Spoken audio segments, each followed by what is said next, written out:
ভাই ওই কুয়াটা দেখছিস? ওইখানে গিয়ে পাথর মেরে তোর মনের কথা বলবি, পূরণ হয়ে যাবে। কি বলছিস? আরে হয়, চল তো দেখে আসি।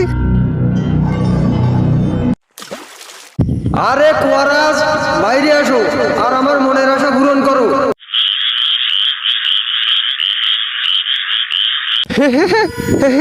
এখানে তো শুধু ব্যাঙ আছে, এ তোর মনের আশা পূরণ কর। হে কুয়ারাজ, দয়া করো, হুকুম করো বাচ্চা, বলো তোমাদের কি চাই। এর কোনো ইচ্ছা নেই, এর কোনো ইচ্ছা নেই, ইচ্ছা আছে শুধু আমারে তোমার রাজা বানাই দাও। এই রে।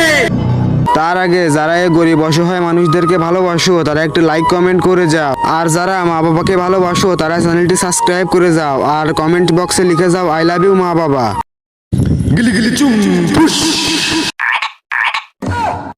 আরে তুই একে ব্যাঙ কেন বানাই দিলি? কারণ আমার এই কুয়োর রাজা তো একটা ব্যাঙ। আরে বাবা ভাগ, না হয় আমাকেও ব্যাঙ বানাই দেবে।